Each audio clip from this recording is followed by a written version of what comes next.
Hi, I'm Donna Wilder. And I'm Jane Donaldson. Welcome to Quilt Central. Everything old is new again is a great quote that applies to today's show. A new twist on the traditional block makes the basket weave quilt a perfect palette for today's quilting designs. Learn a quick technique, dime tacking, for creating the luxury of a soft, thick bed and breakfast type comforter, like the one we'll see when we visit the Fischer mansion. And we have ideas to organize your sewing workspace. Let's get started. Quilt Central is made possible in part by Janome America, makers of sewing machines and sergers. Janome, because you simply love to sew. APQS offers the Millennium and a full line of hand-guided quilting machines made in America's heartland for America's artisans. Sylvia Designs Sewing Furniture, designed just for you. JT Trading Corporation, stick with us. Electric Quilt Company. Paducah McCracken County Convention and Visitors Bureau. Additional funding was provided by these companies that care about quilting.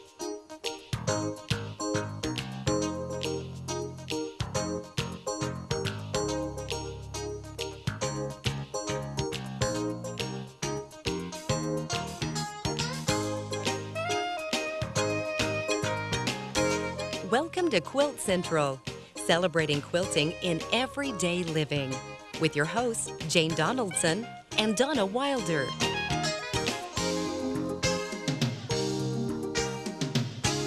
If you're looking for a beginning quilt project or one that you could do with your children, my guest today has a great one to share with us. Joining me is sewing expert Maddie Bushman. Hi, Maddie.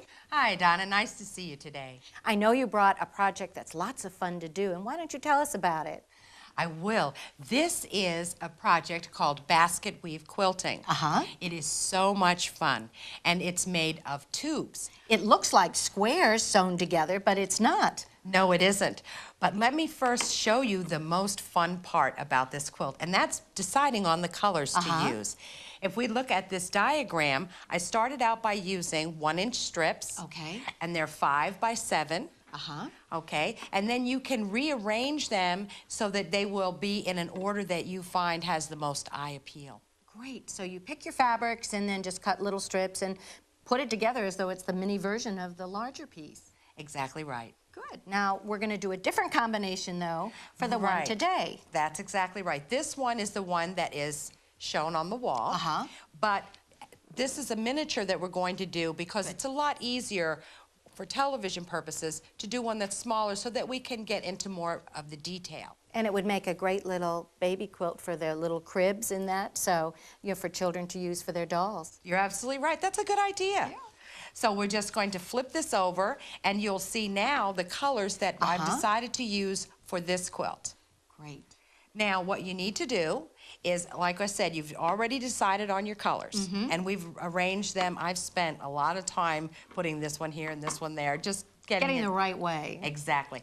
But you take your 2 strips of fabric, which are 3.5 by 21, and we put right sides together, and on the bottom we have a strip of batting. Good. Okay, and so then we will change our foot. We're going to just snap off the foot that's on there, and we're going to slide open our drawer and get our 1/4-inch foot. And I love the way they go on so quickly. I know, isn't that neat? I love the 1/4-inch foot. You don't have to worry about whether or not the seam is correct. And in quilting, it's so important that the seam be correct. Very important. So then, now this one already has been sewn. Initially, you'll start with the batting on the bottom. Okay. And you will run your 1/4-inch seam.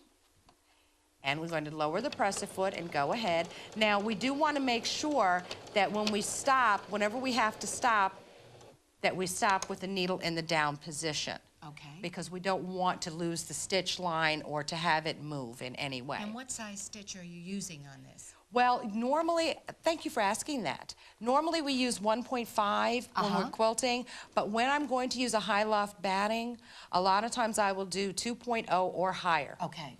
For this one, I just decided on 2.0. Okay, good. Now, you'll notice that this isn't batting, but it's for demonstration purposes. This is going to work just lovely. Great. So we're going to go ahead and just use our 2.0 stitch length with our 1/4-inch foot and just stitch along. And like I said, we've used our needle down memorized. So then we're going to do needle up and just lift this. And then we're going to cut our thread. And now, you know what, we're going to move on. I want to show you one other thing before we do, though. Okay. You also want to have your 1/4-inch foot on while you secure the stitches here. What you've done is you've laid your green ones out, alternating dark to light. And the first color that I had picked initially, we wove it through. And then we went along using the 1/4-inch seam allowance and secured it. Okay. Okay, from that point, now we want to take and change to our walking foot. If you'll take a look at the quilt that's hanging, you can see where I've stitched the tubes so that they are together along this line here. Okay, let's take a look at that while I change to the walking foot. Now we're ready to take it over to the machine with the walking foot on, and we're going to put those stitches there to secure the two tubes together. Okay. Of course, you know that every time you sew a stitch, sew a seam, you must press it. Right, and after you turned all your tubes, you pressed that at that time as well to keep them nice and flat. I certainly did. Now you can use this open toe walking foot. Okay, and it makes it real easy. And what we want to do, now I would use pins to secure this. Right. Okay, because remember we want to measure to see that how many inches we ended up with across. Okay, and we ended up with 12. That ended up on the end of the green. And so we want to stitch that down. We want to secure it. I want to put my needle in the down position and then just continue. And you see how nicely with that open toe walking foot, it's just great. And then we raise the needle. Now, sometimes because you have high loft, you want to be able to use this extra lift. Oh, look And at just that. use your extra lift, cut the threads, and then you would And you continue doing on. that each time Right, you and put a then- new row in? Exactly. Once you have this row in, you want to go across and do all of them. Now, see, again, I'm having a little bit of trouble. So you just use that extra lift, and I just use the side of the foot as a guide. And you could see how beautiful a job it does. And then make sure that you put the press-a foot down. Sometimes I forget that. Because you think when you let your hand down, it's doing Yeah, it. that it was doing it. And, of course, I start with my needle in the needle down Right. position and just continue on. And you see how smooth and easy this is to do? And that walking foot really adjusts to the weight of the height of the batting and all those layers. I know, isn't that wonderful? And you just continue on until you have done all the rows across. Okay, but for right now, what we're going to do is we're going to continue. I just want to show them a little bit more about weaving the strips So through. this is next, Now right? you see, I got it. this is what's important. So this one was under, so this one, of course, would be over. I do want to also mention not to cut the strips Okay. before. Now, I would trim this, but don't cut off the ones over here. Even though you measure and make sure that you have the same measurement again, you want to have your 12, and make sure that you put a pin in there. And at that point, then you would come here and be stitching along here as well. Now, these, I do make sure that they line up. We want to make sure that these line up on the end here, but if we have to make any adjustment for the loft or the weaving, that's why I don't cut this until the very end. Okay. Because I want to make sure that I have a little bit of room for error. Sometimes with batting and fabrics and layers, it does kind of give a bit. It does. Let's go ahead and put the other color in. It's the small flowers. Small flower, yeah. And see how this starts to take shape. You know what might be a little bit easier? Let's go ahead and slide this off. Put this one under. And as we do that, we can slide this over. Oh, okay. Get this one in here. You see how much fun you're having. Isn't Oh, it fun? I know. It is fun to do this. It's like old basket weaving. I Girl Scout just camp. love it. Yeah, we just can slide this on, and it makes a nice surface, and it's smooth, and you can easily feed this through. and still work on it. But you can see, like I said, how this is starting to take shape. Now, if you'll notice, when we were showing the quilt before, we did a beautiful stitch with our binding. Oh, okay. Now, I just want to show you a little bit about how this works. Now, we're going to go ahead and select stitch number 23, and that's our sculpture stitch. Okay. Okay, and what I also want to do is I want to move the needle position over to about 3. Okay. See, which means that you can move the needle position to the left. Okay. Which makes it nice. And you know, sometimes when you're putting your binding on, you don't want the needle in the center position.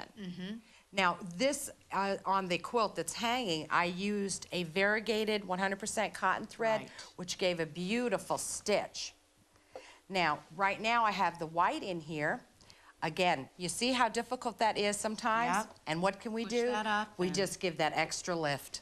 Great. I know. I am so spoiled with that. Isn't that wonderful?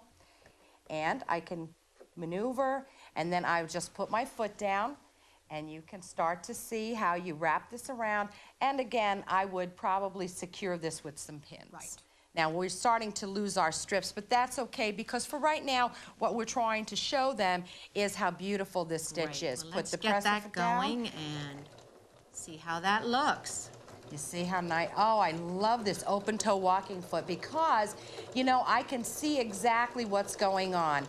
And now you have a general idea of how to complete this project, or at least how to get started. Well, it looks great. Thank you, Maddie.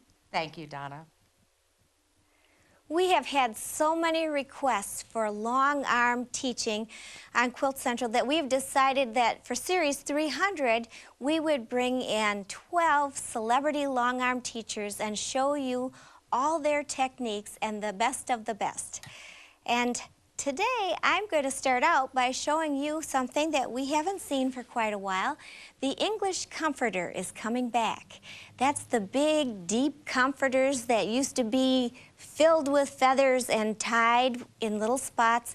And we see them in the furniture stores now, and they have on them a little spot that's sewed in a circle that we call a dime tack. And I'm going to show you how to do that. It's a whole cloth quilt. And I buy a very soft cotton, and I use a very thick batting, or I use many layers. And we have actually found out that if you, instead of having a 12-ounce bat, have 4 layers of 3-ounce, that there's a little bit of air left in between each layer, and we can get a little bit more loft by layering the thin layers together than actually using the great big 12-ounce. I have made English comforters with up to 24 ounces of batting in them. And those are the comforters that my children fight over to cuddle in front of the television, or have when they're sick, they want the softest one. But I'm going to show you how those are done. They're called dime tack. We have a marking system that has little holes cut in it, and they come in many different patterns. This one is like a 6-inch square, but they come diagonal, 4-inch squares, 2-inch squares, hearts, square and a square, diagonals that have other little zigzags to them, all kinds of things. And we just get our whole cloth quilt all set up. We spread that as smooth as we can, and you can use some sort of marking system, whatever works for you. This is quick for me. I can just dust a spot in here real quick, and I'm using a dark green fabric so you'll be able to see those dusty spots with that little bit of chalk there, and I'll know where to go. And as I sew, some of that wears off. It just kind of bounces out of there or disappears as the sewing is over them. I think that'll be enough. They show up pretty good. And I just make a circle about the size of a dime. I just love to do this. It goes very fast. But one of the secrets is you must start with your quilt much wider than you want your finished product to be, because there's so many hills and valleys in the quilting that it takes up quite a bit. So I'd say on a 100-inch quilt, I add an extra 20 inches. Just a little circle, and I move to the next one.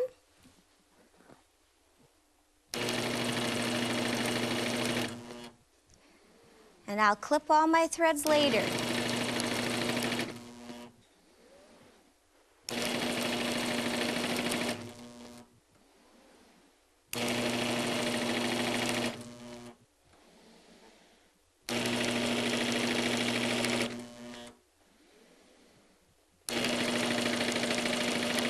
I'm just going to do the second row so you can see how fast that'll go.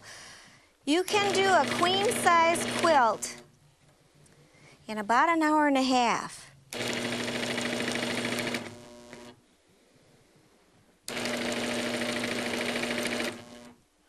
There.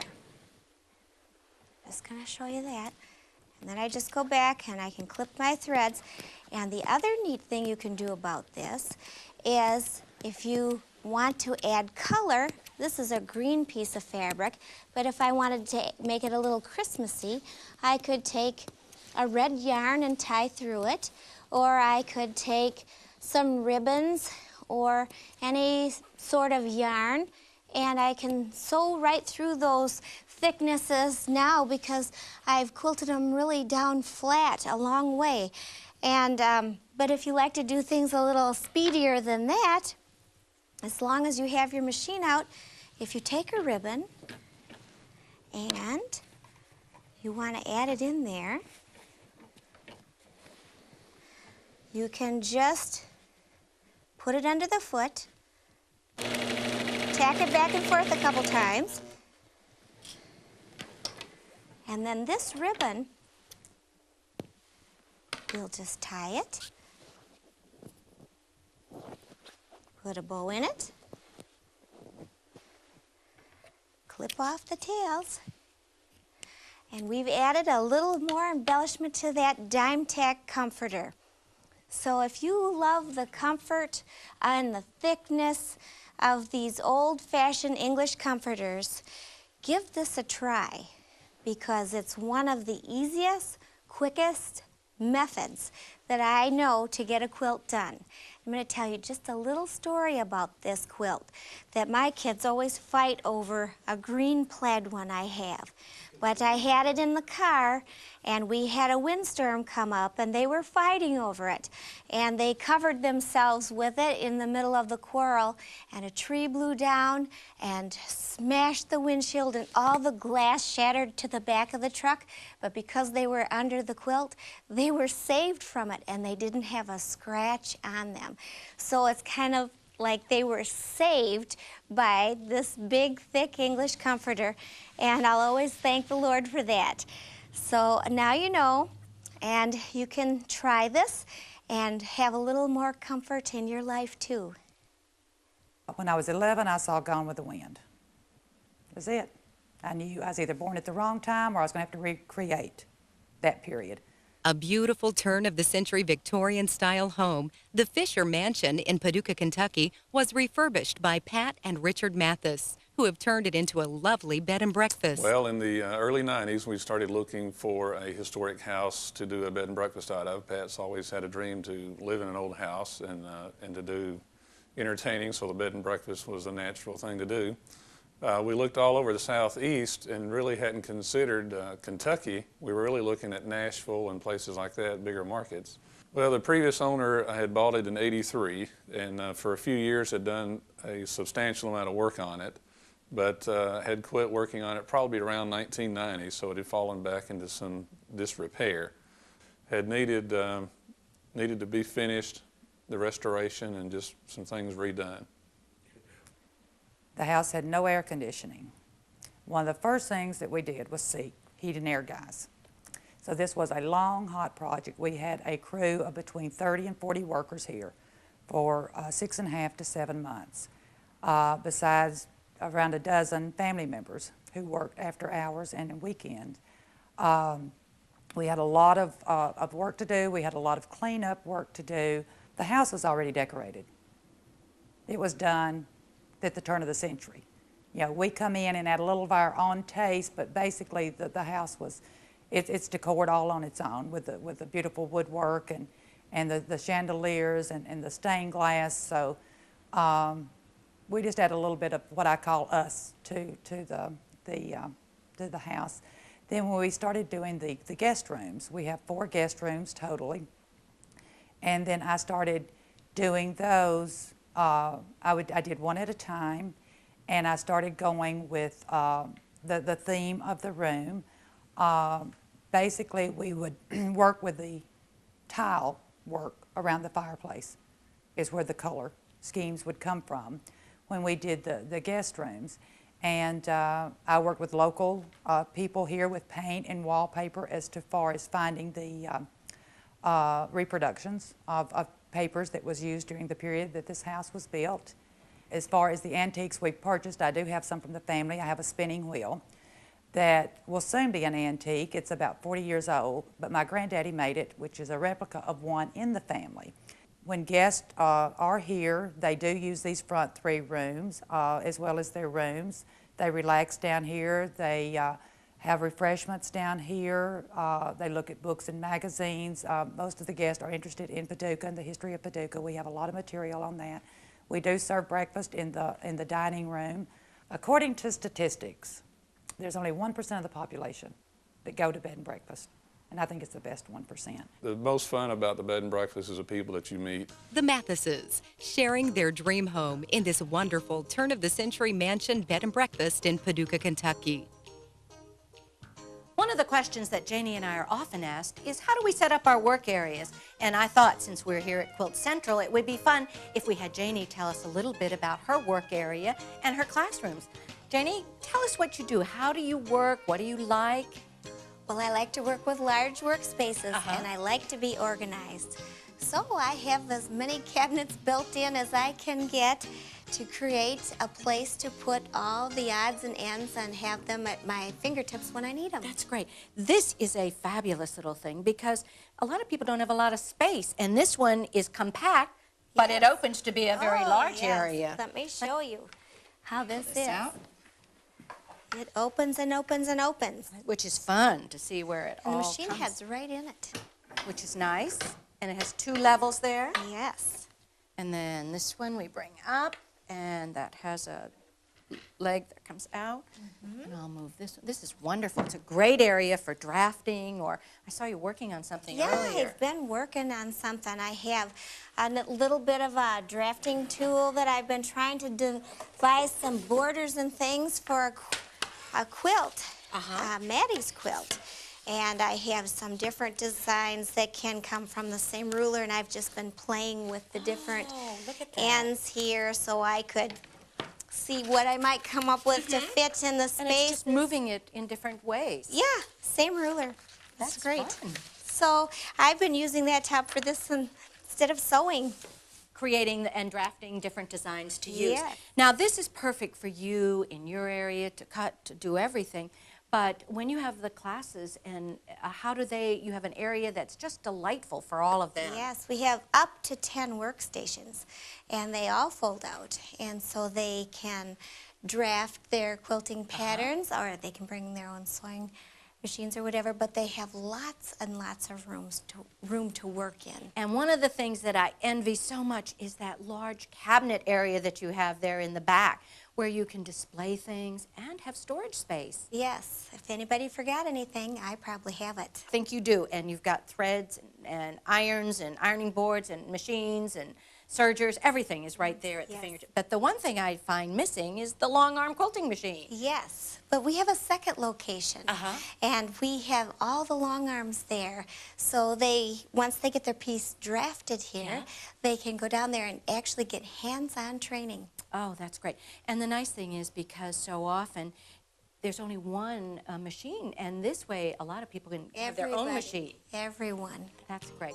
Well, I hope that all of you have gotten some good ideas, some little hints, picked up a few things that would be perfect to fit into your sewing area.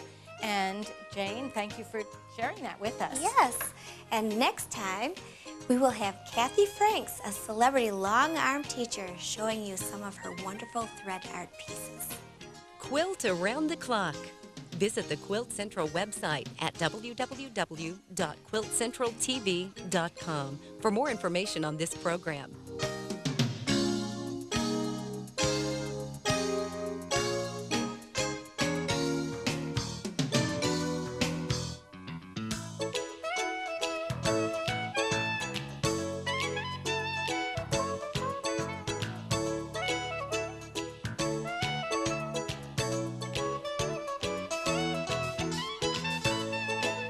Quilt Central is made possible in part by Janome America, makers of sewing machines and sergers.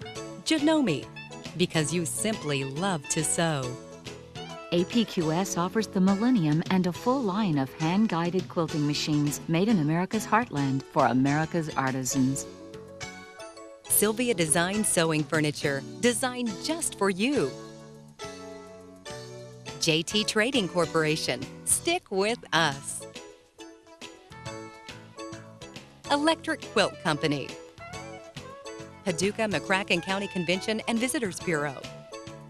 Additional funding was provided by these companies that care about quilting.